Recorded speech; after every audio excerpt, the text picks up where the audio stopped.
예배에 오신 여러분을 환영합니다. 우리 각자의 자리에서 가사를 묵상하며 함께 찬양합시다.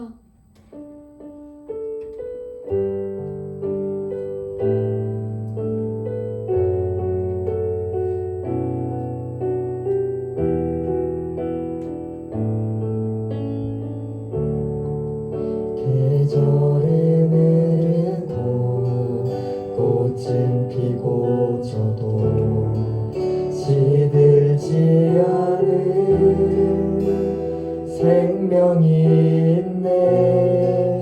바랄 수 없었던 죄인인 나에게 생명의 주님 자신을 주셨네.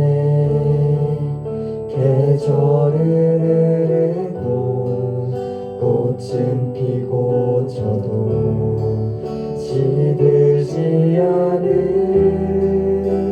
생명이 있네. 바랄 수 없었던 죄인인 나에게 생명의 주님 자신을 주셨네. 나의 삶은 예수의 것이니 내 생명 다해 예수로 살림. 내 모든 것 내 주 예수의 것이니 내 전부 대신 예수로 살림. 바람이 스치듯 삶은 지나가고 꺼지지 않은 소망이 있네. 그 길을 떠나서 헤매는 자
사도신경하심으로 예배 시작하겠습니다.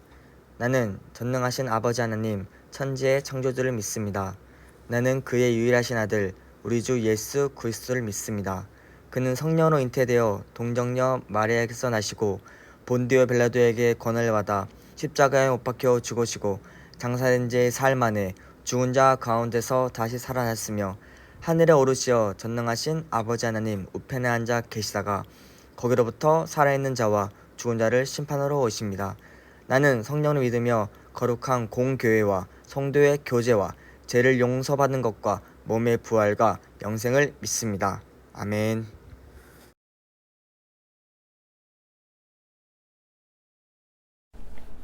안녕하세요, 프론트 친구들. 자, 오늘은 함께 계신다라는 제목으로 함께 말씀을 나누고자 합니다. 자, 본문 말씀 사사기 7장 19절에서 25절 말씀입니다.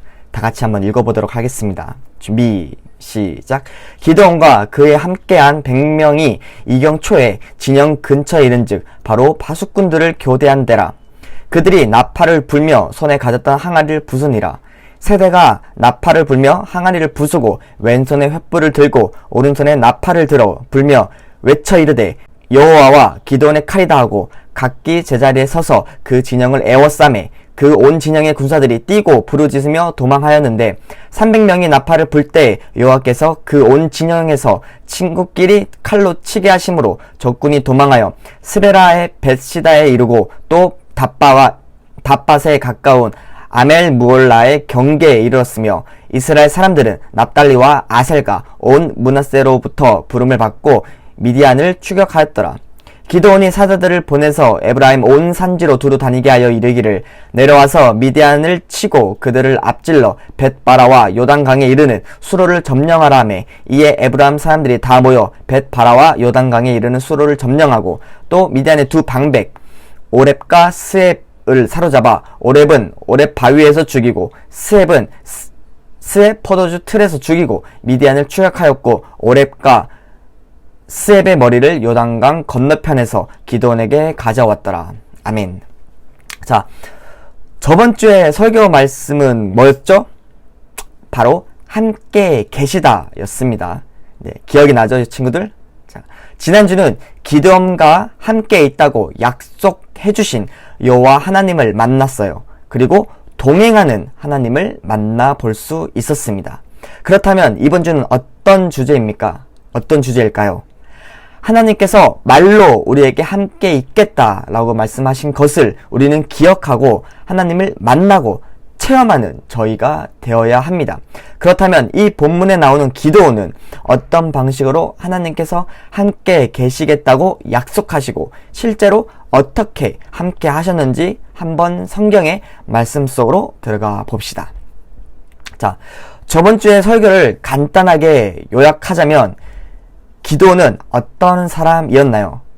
소심하고 겁이 많은 사람이었습니다. 그렇지만 여호와의 사자가 기드온에게 찾아와서 큰 용사여 하나님께서 너와 함께 계신다 라고 말씀을 해 주십니다. 우리는 하나님의 말씀 속에서 하나님께서 사용하시는 사람은 잘난 사람이 아니고 유명하고 힘이 센 사람이 아니라는 것을 알 수가 있었습니다. 그렇다면 왜 이러한 사람들은 안 쓰실까요? 바로 자만심 때문입니다. 하나님께서 하셨는데 자신이 했다고 자만하는 마음을 가지는 사람은 하나님께서는 절대 사용하시지 않습니다.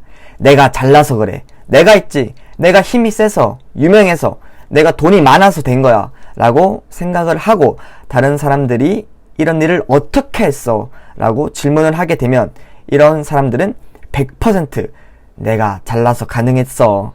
다른 사람이라면 못했을 거야 라며 엄청난 자만심에 가득했겠죠. 이러한 사람의 심리를 하나님은 과연 몰랐을까요? 하나님은 우리를 창조하신 분이십니다. 우리의 모든 것을 아시고 지켜보시고 감찰하시는 분이십니다. 나를 100% 아시는 유일하신 분이죠.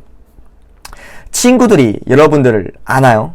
아니면 형제자매가 아니면 부모님들이 친구들을 100% 과연 다 알까요? 아니면 자기 자신이 자신을 확실하게 알까요? 아닐 겁니다. 자기도 자신을 모르는 사람이 넘쳐나는데 그 누가 나를 알고 이해해주고 공감해줄 수 있을까요? 진정으로 나를 100% 알고 이해하고 공감해주실 분은 나를 지으신 하나님 단 한 분밖에 없습니다. 그래서 하나님은 세상이 보기에 연약한 자, 약한 자, 힘이 없는 자, 그리고 아무것도 없는 자를 사용하세요. 왜? 너네들이 생각하고 있는 모든 것들이 없어도 아무것도 없는 상태의 사람을 나는 전지전능한 하나님 여호와이기에 나를 믿기만 한다면 너를 큰 용사로 만들 수 있다. 그러니 나의 얼굴을 구하고 오직 나만 의지해라. 나는 너의 하나님이라 라고 말씀을 하고 있는 겁니다. 자, 말씀으로 돌아가서 기드온은 그 뒤에 어떻게 됐을까요? 하나님이 자신과 함께 한다는 말을 듣고 용기가 막 미친 듯이 업되고 모든 것을 다 할 수 있었을까요? 기드온은 하나님께서 너와 함께 있겠다라는 말을 듣는 순간 증거를 보여달라고 합니다. 바로 표징을 구했죠. 사사기 6장 17절 말씀입니다. 기드온이 그에게 대답하되 만일 내가 주께 은혜를 얻었사오면 나와 말씀하시니가 주 되시는 표징을 내게 보이소서. 여기에서 기드온의 성격이 나오게 됩니다. 조심성이 많고 의심이 아주 많은 사람입니다. 그래서 결국 여태까지 나온 기드온의 성격을 종합해보면 겁이 많고 남의 눈치를 많이 보며 만사에 불평과 걱정이 많으며 조심성이 많고 의심이 많은 사람입니다. 하나님께서는 계속 의심하고 있는 기드온이 요구하는 표징으로 안심시켜 주십니다. 그리고 그날 밤 여호와 하나님이 기드온에게 찾아와서 미션을 한 개 줍니다. 6장 25절에서 26절 말씀입니다. 자, 함께 읽어보도록 할게요. 준비 시작. 내 아버지의 수소와 7살 된 다른 수소를 끌고 오너라. 그리고 내 아버지의 바알 제단을 헐어버리고 그 옆에 있는 아세라 목상도 찍어버려라. 그리고 내 하나님 여호와를 위해서 성에서 가장 높은 곳에 제단을 쌓고 나서 수소를 죽여 그 제단 위에 태워 번제를 드리고 아세라 우상을 찍어서 나온 나무로 네 제물을 불살라라 라고 미션을 줍니다. 기드온은 하나님 이거 너무 식은죽 먹기 아닙니까? 지금 당장 도끼 들고 바알 제단 가서 바알 제단 허물고 그 옆에 있는 아세라 목상도 찍어서 하나님을 위한 제단을 쌓고 번제를 드리겠습니다 라고 당당하게 하였을까요? 6장 27절 말씀입니다. 여호와께서 그에게 말씀하신 대로 행하되 그의 아버지의 가문과 그 성읍 사람들을 두려워함으로 이 일을 감히 낮에 행하지 못하고 밤에 행하니라. 기드온의 성격이 변하였나요? 전혀 아니죠. 사람들을 두려워해서 밤에 했습니다. 남들이 다 자는 시간에 하나님께서 명령하신 대로 행하였죠. 시간이 지납니다. 미디안 사람과 아말렉 사람과 동쪽의 다른 백성이 연합하여서 이스라엘을 치려고 요단강을 건너서 이스라엘 골짜기에 진을 쳤습니다. 3대1로 싸우는 상황이죠. 기드온은 어떤 심정이었을까요? 전사님이 생각하기에는 굉장히 두려웠을 겁니다. 그래서 기드온은 다시 한 번 더 하나님께 표적을 구합니다. 첫 번째가 아니라 두 번째죠. 자, 어떤 표적을 구했냐면 타작마당에 양털 한 뭉치를 놓고 이 양털에만 이슬이 맺히고 다른 땅은 모두 마르게 해주세요 라는 표적을 구합니다. 하지만 하나님께서는 기드온의 말대로 그 표적을 이루어 주십니다. 하지만 기드온은 또 한 번 더 하나님께 말합니다. 하나님, 이번이 진짜 마지막이에요. 제가 의심해서 그러는 거 절대로 아닙니다. 그냥 확실하게 하고 싶어서 그래요. 일이잖아요. 이번엔 반대로 이 양털만 마르고 그 주변 땅은 이슬로 젖게 해주세요. 하나님께서는 기드온의 말대로 이루어 주셨습니다. 미디안 사람과 아말렉 사람과 동쪽의 다른 백성이 연합해서 쳐들어온 적군의 숫자는 13만 5천 명이고 그리고 이스라엘 백성 모집한 군인의 숫자는 32,000명. 한 명당 4명에서 5명의 적군을 죽여야 전쟁에서 승리하는 거죠. 하지만 하느님께서는 너무 많대요. 그래서 두려워 떠는 자들을 돌려보냅니다. 여기까지는 저희들도 인정할 수 있는 부분입니다. 당연히 전쟁을 해야 하는데 두려워 벌벌 떨면 그냥 아무것도 하지 못하는데 집에 있어서 농사나 하는 게 도움이 되겠죠. 그렇게 떠난 사람이 22,000명. 잠시만 하나님. 벌벌 떨어도 그래도 하나 제대로 하는 거 없지 않을까요? 32,000명에서 22,000명이 떠나는 건 좀 아니지 않습니까? 10,000명이 남습니다. 적군은 13만 5천명이고요. 어떡합니까? 하지만 하나님께서 또 말씀하십니다. 아직도 많다. 너가 그들을 이끌고 물가로 데려가서 물을 마시게 해라. 그리고는 사람들을 두 편으로 나눠라.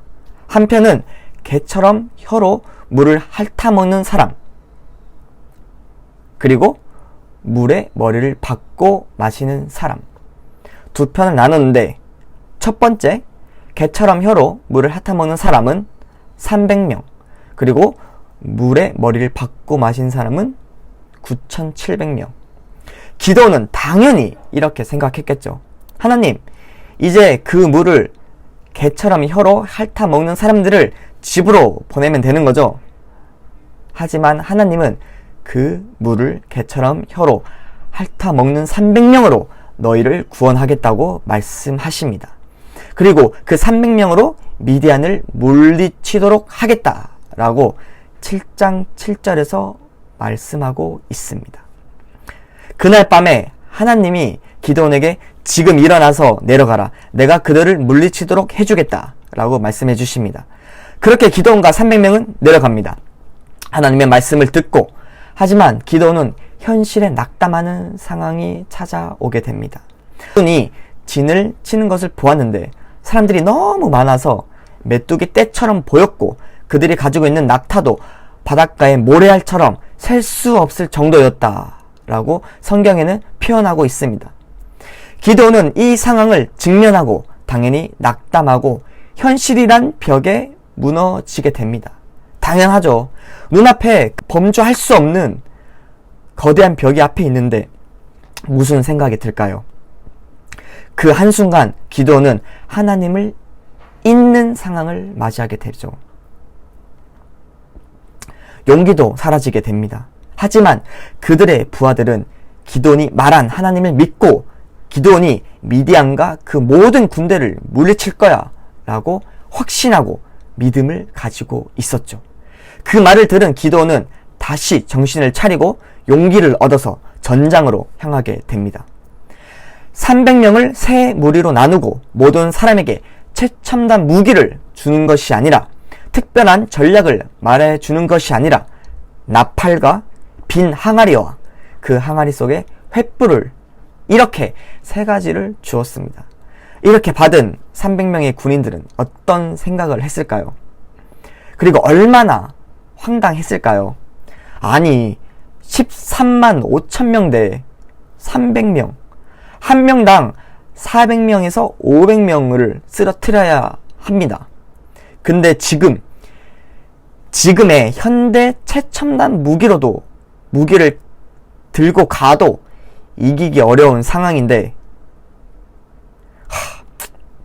지금 300명의 군인들의 생각을 한번 해봅시다. 정말 어이가 없지 않을까요?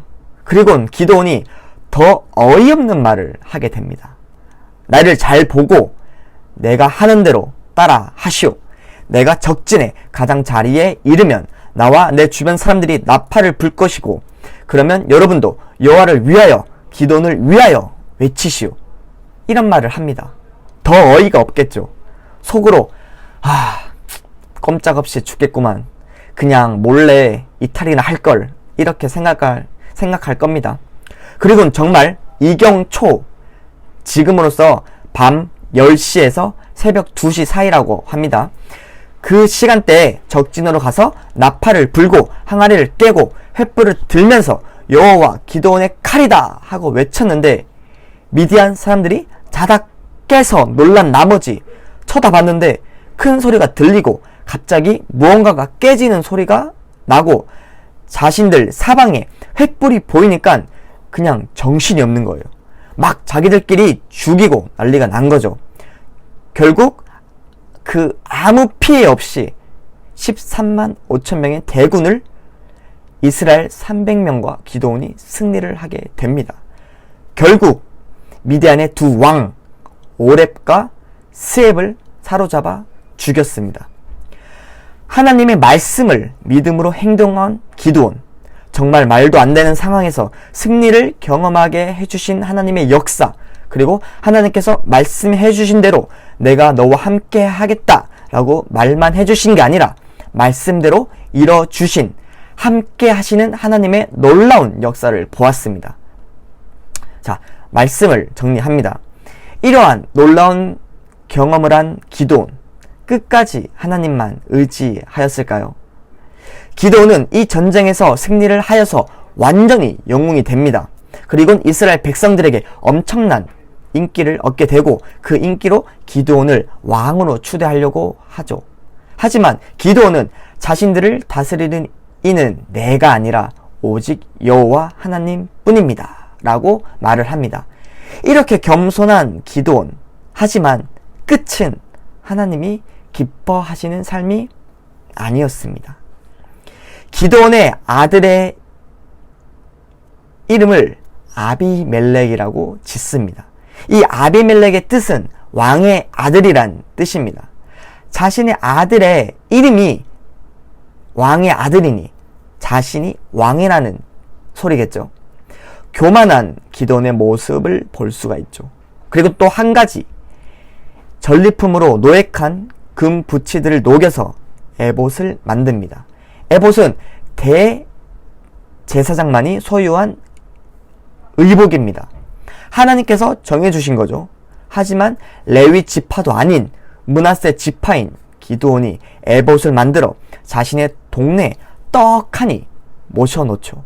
이로 인해서 이스라엘 백성들은 그 에봇을 우상 숭배하는 결과를 만드는 어리석은 기드온의 행동이 나오게 됩니다. 그리고 기드온의 부인은 정말 많았죠. 그의 아들이 70명이나 있었다고 하니까요. 하지만 아까 언급한 아비멜렉이라는 아들이 권력을 독차지하려고 자신의 형제를 싸그리 학살을 합니다. 딱 한 명, 막내 동생인 요담을 제외한 나머지를요. 그리고 스스로 왕이라 칭하고 3년 만에 반란군에 진압당해 전장에서 죽습니다. 이렇게 기드온의 가문은 완전히 몰락하게 되죠. 어떤가요? 미디안과의 전쟁에서 승리한 기드온의 끝이 이렇습니다. 여기에서 우리는 또다시 제대로 알아야 합니다. 내가 의지해야 할 사람은 하나님 단 한 분입니다. 그리고 내가 섬겨야 할 분도 하나님 한 분이십니다. 그리고 끝까지가 정말 중요합니다. 한순간만이 아니라 학창 시절뿐만 아니라 청년 때뿐만이 아니라 작년 때뿐만이 아니라 내가 정말 죽는 그날까지, 마지막 숨이 거둘 때까지 하나님을 섬겨야 하는 것이죠. 그렇지 못한 결과를 지금 우리는 말씀을 통해서 봤습니다. 어떤가요? 여러분은 어떤 선택을 하실 겁니까? 전도사님은 정말 끝까지 끈질기게 하나님만을 섬기고 하나님만을 의지하는 푸른군토 학생들이 되길 간절히 기도하고 또 기도할게요.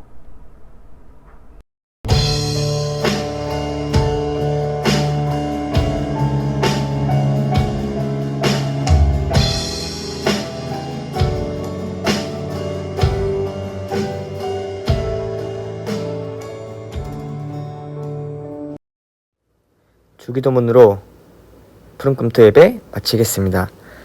하늘에 계신 우리 아버지, 아버지의 이름을 거룩하게 하시며 아버지의 나라가 오게 하시며 아버지의 뜻이 하늘에서와 같이 땅에서도 이루어지게 하소서. 오늘 우리에게 일용할 양식을 주시고 우리가 우리에게 잘못한 사람을 용서하여 준 것 같이 우리의 죄를 용서하여 주시고 우리를 시험에 빠지지 않게 하시고 악에서 구하소서. 나라와 권능과 영광이 영원히 아버지의 것입니다. 아멘.